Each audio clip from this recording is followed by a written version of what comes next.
Everyone, welcome back to my channel. কেমন আছো সকলে? সকলকে রাধে রাধে। আশা করছি সকলে অনেক ভালো আছো, আর আমিও মোটামুটি খুব ভালোই আছি। আর আজ মেজমাদের বাড়িতে কালী পুজো, মানে দাদার মানসিক ছিল, সেই জন্য কালী পুজো ভেবেছিলাম সকাল থেকে ব্লগটা স্টার্ট করব, কিন্তু অনেক কাজ বাজ ছিল, তাই এখন দুপুর 2:20 বাজে আর এখন আমি ব্লগটা স্টার্ট করলাম। তো এখন বৌদিদের খাওয়া দাওয়া হয়ে গেল, এবার বৌদিদের বাড়ি যাবো আলপনা দিতে। তো চলো তোমরা ব্লগটা কন্টিনিউ করতে থাকো। এই আলপনাটা সম্পূর্ণ আমি আর আমার দিদি দুজন মিলে দিয়েছি। আর এই যে এইখানটা করে ঠাকুরটা রাখা হবে। আলপনা দেওয়া হয়ে গেল, আর আলপনা দিয়ে এসে এই যে বাড়ি এসে এখন চুপ করে বসে আছি। বৌদি এসে বলে গেল এবার সেজে গুজে নিতে ঠাকুর আনতে যাওয়া হবে। তো চলো সেজে গুজে তারপর তোমাদের সাথে দেখা হচ্ছে। ফাইনালি আমরা রেডি হয়ে গেলাম, মানে এখানে দিদি মানুকে খাওয়াচ্ছে, আর এই যে আমার বোন এখানে রেডি হয়ে গেছে, আর এখানে রেডি হচ্ছে, আর আমি রেডি হয়ে গেছি। ঠিক আছে, তো চলো আবার বেরোই, তারপর তোমাদের সাথে দেখা হচ্ছে।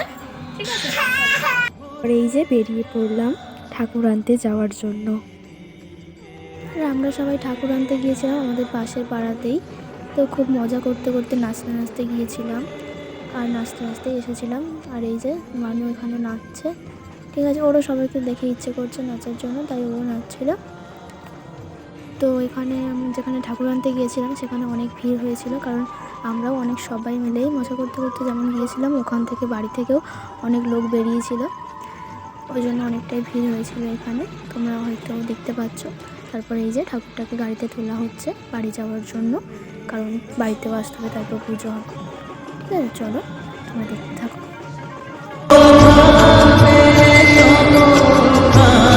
ঠাকুর আনা হয়ে গেল, এখন বাড়ি এসেছিলাম একটু গরমে, মানে ঘাম ফাম দিয়ে একটু মুখের অবস্থা খুব খারাপ হয়েছিল, একটু মুখটা ঠিকঠাক করে আবার যাচ্ছি বৌদিদের ওখানে। হ্যাঁ, আমাদের বাড়ি আর বৌদিদের বাড়ি বেশি দূর নয়, এই যে লাইট ফাইট দেওয়া আছে, নিশ্চয় বুঝতে পারছি কতটা দূরত্বে। ঠিক আছে, তো চলো ভিডিওটা তোমরা কন্টিনিউ দেখতে থাকো। তো এইখানটাতে এই যে ঠাকুরটা রাখার পর ফাইনাল লুকটা এইরকম এসেছিলো, খুব সুন্দর লাগছিলো, ফোনের থেকেও সামনে খুব সুন্দর লাগছিলো, আলপনাটাও খুব সুন্দরই লাগছে, আমরা দিয়েছি বলে না। তারপর সবাই মিলে একটু ঘুরতে বেরিয়েছিলাম মাঠের দিকে ঘোরার পর তারপর এই যে দুটো কাকিমা বসে আছে, তারপর আমরা এখানে চলে এলাম। এই যে আমাদের সৌমিকা বনি, সূর্যানী বনি, আর এই যে ও এখন চ্যাট করতেই ব্যস্ত, আমাদের এই যে নাতি। তারপর এই যে সবাই মিলে যাচ্ছিলাম আমাদের মন্দিরের দিকে, কারণ মাঠের মন্দিরে আগে পুজো দিতে হবে, তারপরে বাড়িতে পুজো হবে, সেই জন্য মন্দিরে চলে এলাম। এই যে এখানে পুজোয় বসে পড়েছে সবাই। তারপর পুজোর এখানে চলে এসেছিলাম, তখন অনেকটাই রাত হয়ে গিয়েছিলো, তারপর আমরা খাওয়া দাওয়া করে নিয়েছিলাম, এখন অনেকটাই রাত প্রায়, আর তারপর কোনো ক্লিপ নেওয়া হয়নি।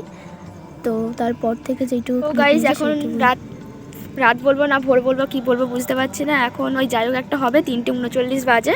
আর এখন এই যে আগুনের সামনে, এই যে তোমরা হয়তো অনেকেই চেনো সুজন ওর বউ, আমরা সবাই মিলে এই যে আগুন হাত, এই মানে অনেকটাই ঠান্ডা পড়ে গেছে, তাই আমরা একটু হাত পাত শিখে নিচ্ছি।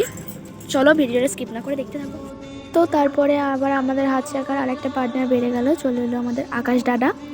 ঠিক আছে, পরে এই যে আমার বান্ধবী, ওর বর, আর আমাদের আকাশ দাদা সবাই মিলে ক্যামেরার সামনে একটু হাই করে দিচ্ছিল, আর আমি ওদের সাথে একটু ভুলভাল বকছিলাম।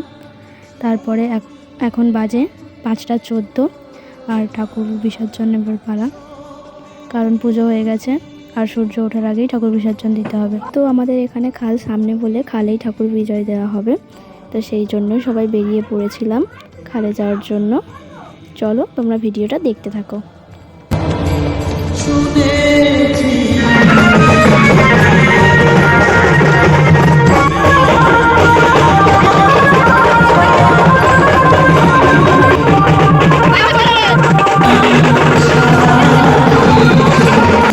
ঠাকুর বিজয় দেওয়া হয়ে গেল, আর সবাই এক এক করে যে যার চলে যাচ্ছে।